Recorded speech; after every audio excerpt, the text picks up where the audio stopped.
বিসমিল্লাহির রহমানির রহিম। হে সমস্ত জগতবাসী, আজ আমি শামীম আলী আপনাদের সামনে যে আলোচনাগুলো নিয়ে আসলাম সেগুলো হলো কি, যে এখানে আপনি কাল পরশু কি স্বপ্ন দেখেছিলেন। এই স্বপ্নের মধ্যে কিন্তু আল্লাহ অনেক কিছু জানিয়ে থাকে যা আমরা ব্যাখ্যা করি না, যার ফলে আমরা বিপদগ্রস্ত হই।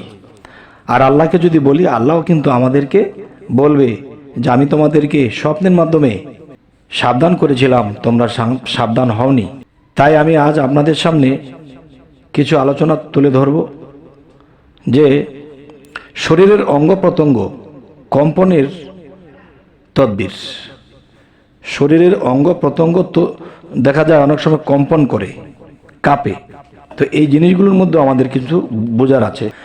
আমাদের শরীরের বিভিন্ন স্থান সময় সময় কম্পন বা নৃত্য করে থাকে, তাকে হরকতে বদন বা অঙ্গ স্পন্দন বলে। দেহ যন্ত্রের এবং স্বয়ংক্রিয় নৃত্য নিরর্থক নয়, বরং এর মধ্যে আল্লাহ পাকের মহান উদ্দেশ্য নিহিত আছে। এগুলো সম্বন্ধে ভালোরূপে অভিজ্ঞতা থাকলে বহু মঙ্গল অমঙ্গল বিষয় পূর্বান্তে অবগত হয়ে মানুষ সে বিষয়ে সাবধানতা অবলম্বন করার সুযোগ পায়। অবশ্যই আপনারা খেয়াল করে শুনবেন। মাথার তালু চুলকালে তখন আপনি এটি কি বুঝবেন? মাথার তালু যদি চুলকায় তাহলে আপনি এটি কি বুঝবেন? মান সম্মান লাভ করবে বা সমাজে নেতৃত্ব লাভ করবে। এবার আসি, মাথার ডান অংশ চুলকালে মনের বাসনা পূর্ণ অথবা প্রিয়জনের সাক্ষাৎ লাভ ঘটবে। আচ্ছা, এবার আসি, মাথার বাম অংশ চুলকালে শান্তি লাভ হবে। মাথার নিচের দিক চুলকালে মান সম্মানের হানি হবে। এবার কপালের ডান অংশ চুলকালে সুখ শান্তি লাভ হবে। নাকের বাম অংশ চুলকালে ঝগড়া বিবাদ হবে। মুখাবয়ব চুলকালে সুখী হবে। উপরের ঠোঁট চুলকালে শত্রু পরাস্ত হবে। নিচের ঠোঁট চুলকালে ধন দৌলত লাভ হবে এবং উপযুক্ত বন্ধু পাবে। উভয় ঠোঁট একত্রে চুলকালে লোকের প্রশংসা লাভ করবে।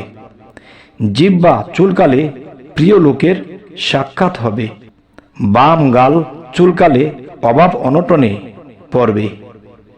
ডান কান চুলকালে নেতৃত্ব বা মান সম্মান লাভ করবে। বাম কান চুলকালে ওয়ারিশি সম্পত্তি লাভ করবে। উভয় কান একত্রে চুলকালে বিবাদ বিষমাদ বা অশান্তিতে পড়বে। এবার আসি, ঘাড়ের ডান অংশ চুলকালে মান সম্মান লাভ হবে। ঘাড়ের ডান অংশ চুলকালে ধন দৌলত লাভ করবে। এবার আসি, ডান হাতের পিঠ চুলকালে নেক কাজ করবে। কপালের বাম অংশ চুলকালে ধন সম্পদ বা চিন্তা দূর হবে। ধন সম্পদ লাভ হবে এবং চিন্তা দূর হবে। কপালের মধ্যভাগের চুলকালে বিদেশ হতে সাফল্যের সাথে বাড়ি ফিরবে। ভ্রু চুলকালে ভাবনা চিন্তায় পড়বে। উভয় ভ্রুর মধ্যে চুলকালে মনের বাসনা পূর্ণ হবে। ডান চক্ষু চুলকালে আরম্ভ কাজ সফল হবে। ডান চক্ষুর উপরে চুলকালে ভবিষ্যতের কাজ সহজ হবে। বাম চক্ষু চুলকালে বিপদে পড়বে। নাভি চুলকালে প্রচুর ধন সম্পদ লাভ করবে। নাভির বাম অংশ চুলকালে ধনী লোকের সাহায্য লাভ করবে। নাভির ডান ভাগ চুলকালে কঠিন রোগ আক্রান্ত হবে। ডান রান চুলকালে রোজগারে বরকত ও শত্রু পরাস্ত হবে। বাম রান চুলকালে রোজগারে বরকত ও শত্রু পরাস্ত হবে। উভয় রান চুলকালে রোজগারে বরকত ও শত্রু পরাস্ত হবে। লজ্জাস্থান চুলকালে পদচ্যুতি বা অপমানিত হবে। ডান হাঁটু চুলকালে সুখ শান্তি লাভ করবে। বাম হাঁটু চুলকালে শত্রুতার প্রাপ্তি ঘটবে। ডান পায়ের গিরা চুলকালে রুজিতে বরকত হবে। ডান পায়ের পিঠ চুলকালে সুখ শান্তি লাভ করবে। বাম চক্ষু উপরে চুলকালে মনের বাসনা পূর্ণ হবে। বাম চক্ষুর নিচে চুলকালে শোকে বা দুঃখে পড়বে। নাক চুলকালে দুর্নাম হবে বা চিন্তায় পড়বে।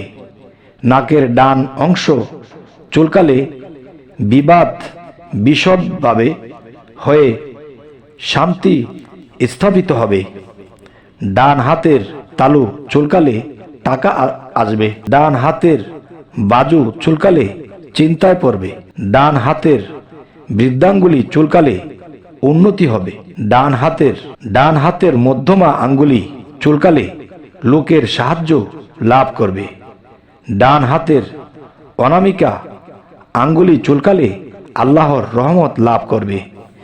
তবে হে সমস্ত জগতবাসী, আজকে আপনাদের সামনে যে আলোচনাগুলো তুলে ধরা হলো সেটি অবশ্যই আমাদের মনে রাখতে হবে এবং আমরা প্রত্যেক দিন মানুষের অঙ্গ প্রত্যঙ্গের এ জায়গায় সে জায়গায় চুলকায়, আর সেই চুলকানি দেখেও কিন্তু আপনি বুঝতে পারবেন যে আমার সামনে কি করতে হবে এবং কোনভাবে কোনটা করতে হবে আপনার জ্ঞানে ধরে যাবে।